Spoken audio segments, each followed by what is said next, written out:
All right, picture this. Imagine you get to your financial freedom numbers. You're at retirement stage. You did it. Clap, like pat yourself on the back. Give yourself that clap. You got to this place where you had too much money. This is what we're all after, is get to that place where it's like, no matter what I do from here on out, I am financially secure. I have enough, I have too much.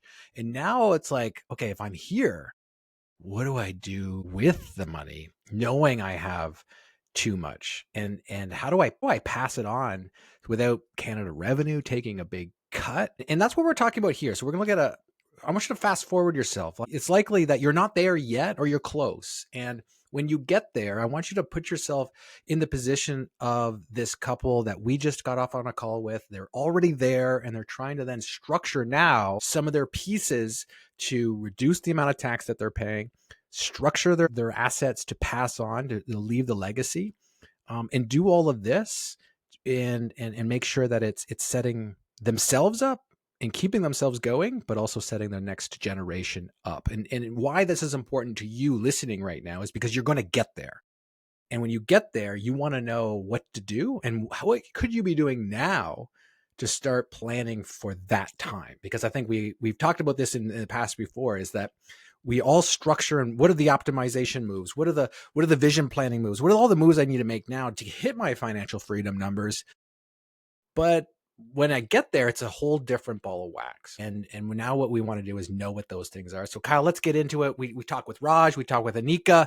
Let's get into it. Let's unpack this story. Yeah, so we've got this couple. They've done a great job. They did a very good job early and often along the journey to keep the volume high on the amount that they were putting away. And they were invested in all kinds of different assets. They had real estate, they had equities, and they also had quite a bit of fixed income through GICs and such. And they've now amassed a retirement portfolio of about 10 million Love it. in total, which is great. And the beautiful part is here's the crazy part. Some people are like, wow, 10 million, that feels great. Well, it's only great if it's enough to sustain your lifestyle. And fortunately for them, they spend between $130,000 and about $180,000 per year. And the reason why it's such a big, wide gap is because of travel. So they do like to do some travel. In recent years, they didn't do some traveling. They had a couple medical challenges along the way and so forth. But because of that number, they're $10 million. We do quick math on that. That could easily produce around $400,000 of income. And even after tax, if it was all taxed in the highest tax bracket, is going to leave them with more than what they need to sustain their lifestyle. So they've reached the place. And here's the crazy part. And I think what intrigued me most about this couple is along the journey, they were doing, quote unquote, the right things. They were putting money away. They were saving a significant amount. They were investing a significant amount, and they had a well-diversified portfolio. But they're now at a place where they're starting to recognize that, first of all, they are going to likely outlive their money, their money is going to outlive them, which is a good problem to have. But they're now starting to recognize as well that some of the investments that they had made along the journey to help them get there are no longer attractive to them. They don't like the stomaching of the ups and downs of the market. So they did it to get here. They did a great job, but they are now in a place where they want to simplify. And this is not a unique situation, which is what I thought was worth sharing, is like, as we explore our journey, we look ahead. It's like when we're early in the game, we are like hyper focused on rates of return. Why? Because usually the pile's really small and we're like, we want to see significant changes, significant growth. So we do aggressive things, oftentimes make big mistakes along the way. As the pile grows, we might start getting a little more conservative, but we stay pretty aggressive. Once you hit that financial freedom number where you know that basically you're not going to run out of money, you start to think a little bit differently. And now they're in a place where they don't want to have to check their portfolio daily, weekly, monthly, or even quarterly. They just want to make sure they're in a set and forget situation where they can live the life that they want to live while also protecting legacy for their two daughters. So we're going to dig into that a little bit here, and we're going to talk about some of these strategies that people tend to start shifting towards as they get closer. So you don't have to necessarily have a $10 million portfolio to start thinking this way. It's like as you're on that journey, and when you see that journey, you're going to hit that goal, you can start making these shifts a little sooner so that you don't feel like you have to rip any band-aids off at any point in the journey once you're ready to start simplifying the portfolio. Well, let me ask you this. Like you're saying, what are some of the things to shift knowing you may be getting closer to that? Like what would you say is the problem here? The real problem to making those shifts is the real problem saying like we're going to shift the 70, the typical 60-40 portfolio into a more safe portfolio. And if so, like what happens when I want to start cashing these out? Like what's the real issue here that someone getting closer to this needs to really be considered? Yeah, well, in this particular case, I think some of it is like it's a bit of a tug of war between simplicity and feeling like they don't have to pay much attention to it, but then also principle doesn't go away. What I mean by principle, like the principle of paying more than you need to pay, is still annoying. So even though they know they're not going to run out of money doing what they're doing right now, they paid $88,000 in taxes on GIC and high interest savings account interest and that type dividends and so forth. And they're starting to recognize that there's unnecessary tax drag being created here. So even though, once again, it's sort of like contradictory because we're going, well, you know, you're not going to run out of money. So why does that matter to you? But I'm the type of person that's like, just because I have $300 in my wallet doesn't mean I like to pay $25 for a drink when I'm at a bar. You know, like I want, by principle, I want to feel like my money is going to good things. I still want to simplify. So they've got some simple conservative investments, but ones that are still not super tax efficient. And then we also have all of the equities are currently sitting in a actively managed portfolio, which is causing some drag when we look at the fees that they're paying on it. So they've got this big bucket. They want to get more conservative anyway and less volatile. So active management, while there are some funds and some active managers that their goal is to keep it consistent and make sure the downs aren't very bad, but the rips aren't going to be very awesome either,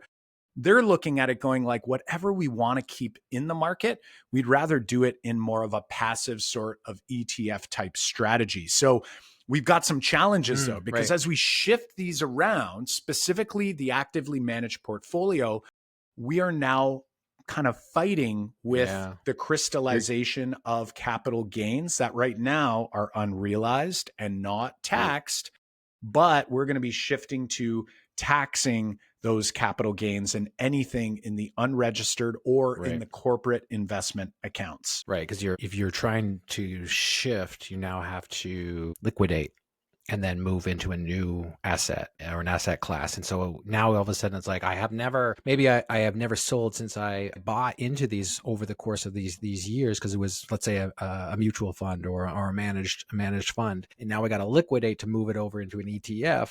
And maybe I'm going to do a little bit of self-managing at that point. So now I've got to all of a sudden pay, I'm going to have it all in 1 year. Like if I do this all at once, it's like I now have a huge capital gain just to move it. And that 100%. Sounds like a nightmare, especially for a person who's trying to, who's like, I don't want to pay $88,000 in tax. Now I'm immediately going to pay tax on capital gains here. Like, but in a way, capital gains is not the end of the world. If you're comparing capital gains and say passive income or say dividend income that's coming in as actual income and you're making a lot of money. So what are their options here? Yeah, exactly. So here's the challenge, right? So it's like if, for example, and really what it comes down to, and this is stage one of our process, right? It's all about vision, and vision changes and evolves over time as well, which is really important because their vision from 30 years ago when they started this journey or 20 years ago is of course now changing. So they were in certain asset classes. They had a higher equity or risk on portion of their portfolio. And they're basically recognizing now that their vision was to help them get to this point. And they didn't really think beyond that to go, once I hit that point, then what? So now they're going, there's a portion of this portfolio that I want to just be safe.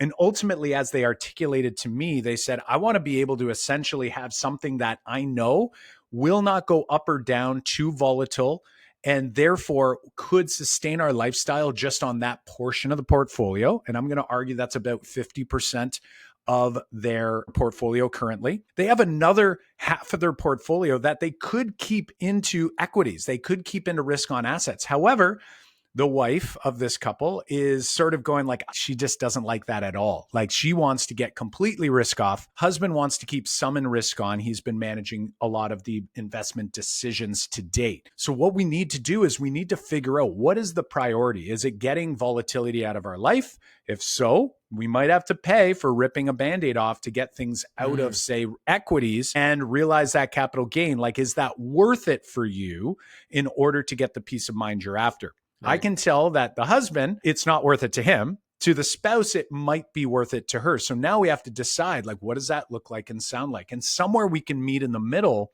is by maybe planning this out over a number of years, whether it's a 3-year, a 5-year, a 10-year plan, where every year we're going to start liquidating some of these equity or risk on assets, paying a little bit in capital gain, but then using some of it for their lifestyle in that particular year, and then working to shelter the other funds in assets that are not going to produce more taxable income, interest, dividends from year to year.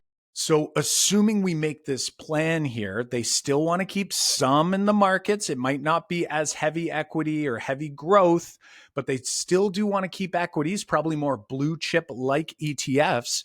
We've also recommended that maybe they consider looking at corporate class ETFs. And we're actually going to have an episode coming up. I think it's the very next episode or 2 episodes from now, where we're going to take a deep dive into corporate class ETFs. So look out for that. But ultimately, the goal of this style of ETF is basically it's structured like a mutual fund, where all of the earnings, dividends, capital gains, all of that is wrapped up inside of the mutual fund. And therefore, it's not producing taxable income unless you choose to sell.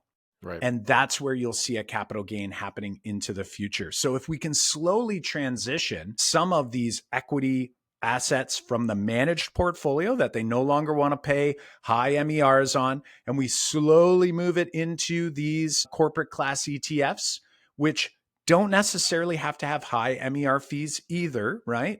You can still get a little bit of that risk on to satisfy the appetite of the husband, but maybe have less volatility or less of the pile committed to that portion of your growth in the corporate class ETFs.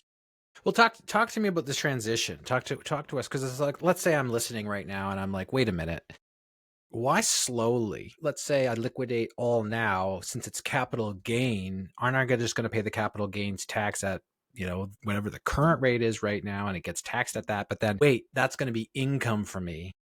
And now it's like, okay, now I have to pay more because all of a sudden I have more income. And is that the reason to slow? I just want to make sure that the listener right now is clear that doing it all at once is a bad move versus a slow transition over, say, the 5 to 10 years. Yeah, I would say, because right now, like, the big goal there is, like, first of all, they want some of the equity funds to essentially get reinvested into something safer, right? So we could look at corporate class ETF bond funds, for example. In my opinion, going in a high early cash value life insurance is going to be a better play because it's less volatile than a bond fund, for example, and gets similar returns. All kinds of things we can do there. That's one reason we're going to do this slowly over time.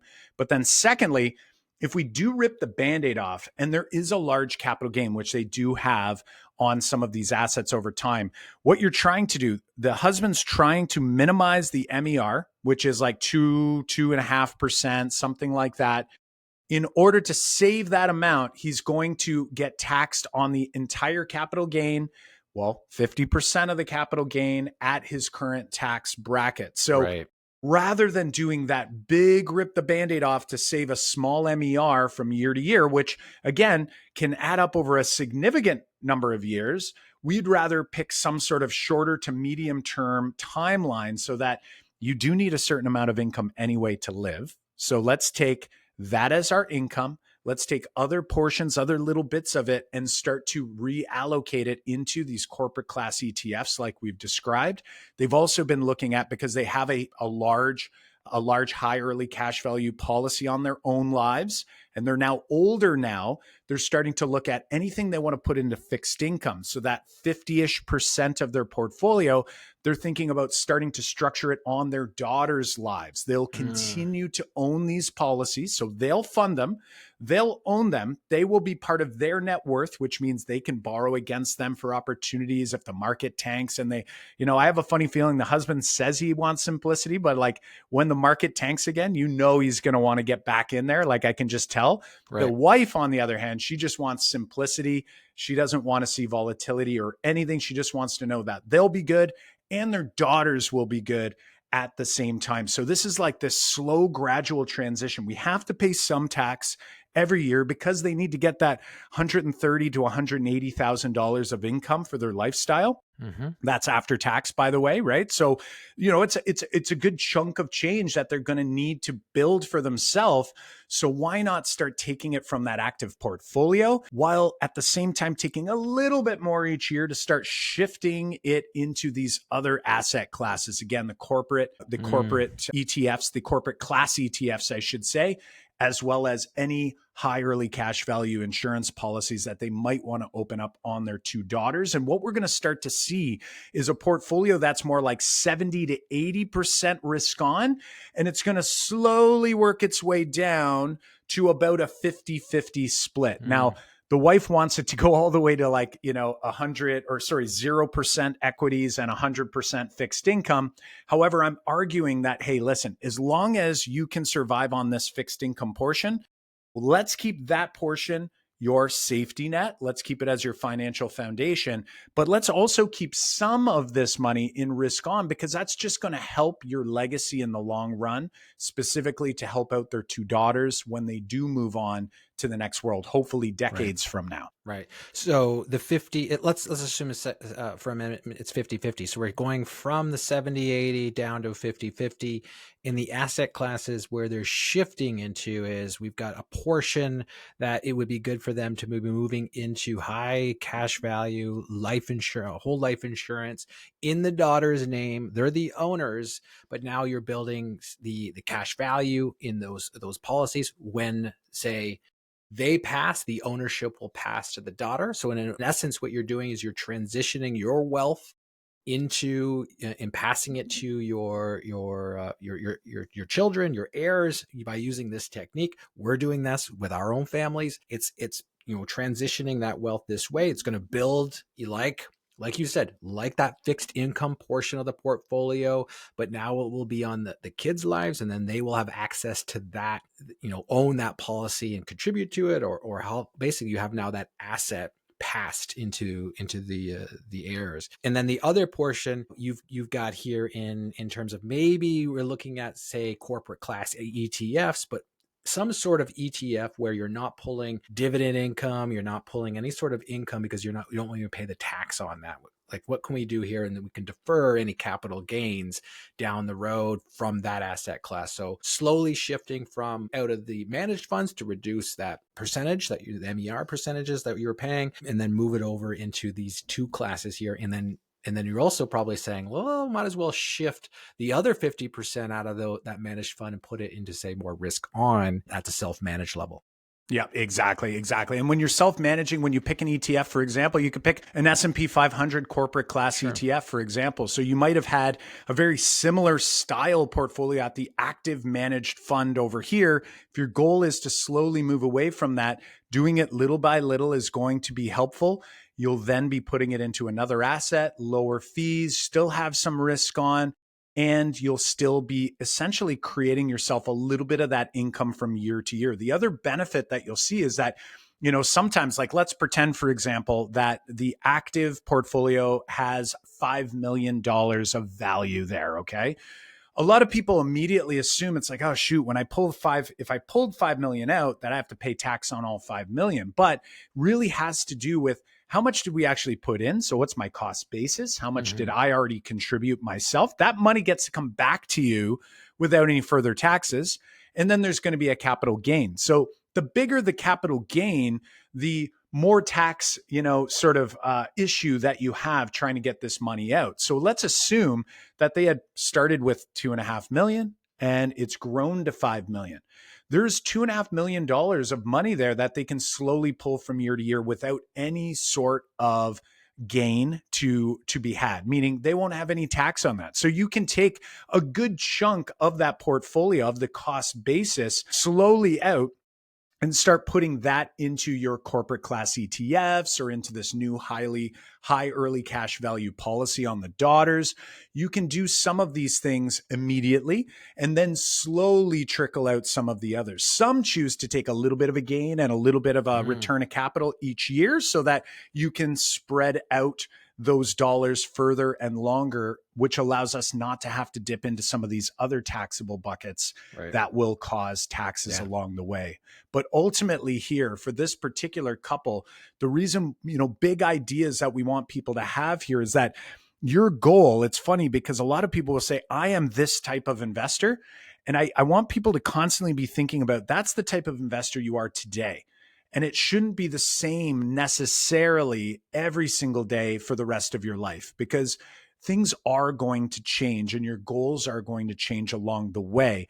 And being flexible and fluent and understanding how different types of investments and different types of containers work will actually help you to modify the journey as you go, because you know in your mind today what you hope to have maybe 10 years from now. But when you get there, that might have changed a little bit, and this is allowing you to really prepare yourself so that you can make these shifts slowly and intentionally along the way so that you're actually satisfied, not just former you that made the choice 10 years ago, but also satisfying current you and setting you up to help you with future you as well. Well, what you're making clear is why stage one in the healthy financial system is important, which is vision and projections and knowing what you're actually striving for. So stage one and vision not necessarily includes goal setting, but it actually includes knowing the numbers. Because natural question right now is if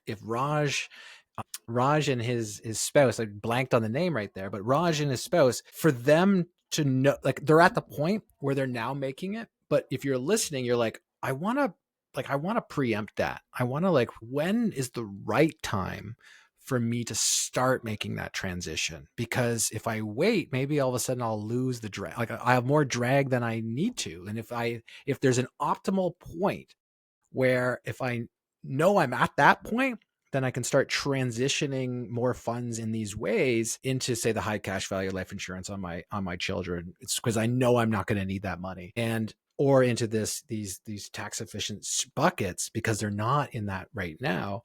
Then you want to know what that number is, which is why we always encourage doing the projections, like map out what the numbers look like.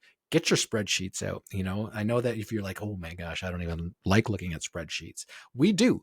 And this is what we do with our I think clients. most listeners like it too. It seems like everyone who reaches out is a lot like us. So, right. That's right. So it's like you want to be able to project down, year to year to year to year. Like when is that number? Like when is that year that's going to hit? If you hit all these goals each year and you keep track, then you want to know when that is so that you can start reverse engineering what this transition out looks like. And I think that also is part of stage one, because you need to be able to plan for that. So that's a big kind of win here for us to think about with this exact case study, this couple, because they're going through it now. It gives us the lessons to go, I want to get my crap together to know when this is actually going to happen.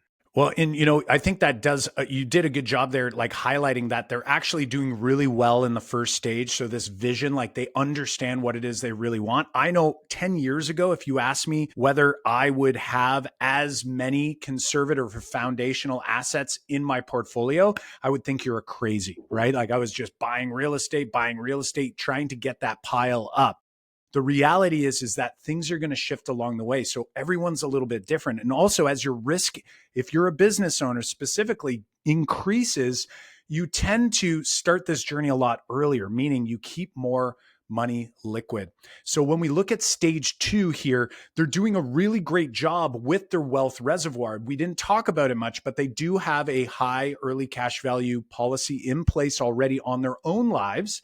They contribute about $100,000 per year to that policy. To be honest, they wish they could contribute more. This is one of those examples where they go, At the time, it felt like a good piece. It was about 10% of their net worth, right? So they were like, that feels like more Right. than I need. Right. And they're probably right at that time. The one nuance, though, is that now they're older. The husband's no longer insurable, right? He had a health scare a few years ago. So thank goodness everything's worked out and everything's fine, but he's no longer insurable. They wish they had a place to put more of those funds they're transitioning into. That would be a perfect bucket for them that's still liquid, still grows much like those safe GICs or bonds and the things they're trying to transition to anyway, but tax efficiently.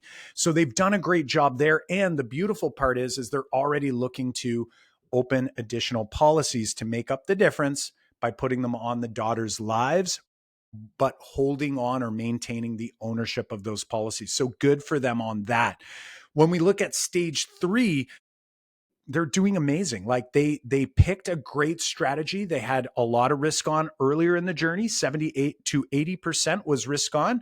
They had about 20 to 30% that was risk off, and they reached and surpassed their financial freedom number a number of years ago. But now they're starting to shift it again. So that optimization stage will never sort of be solved for. It's just going to constantly evolve, just like stage 1 in the vision will also evolve with you as you learn and grow. Right. And the final stage here is legacy and estate strategy. They're in the stage.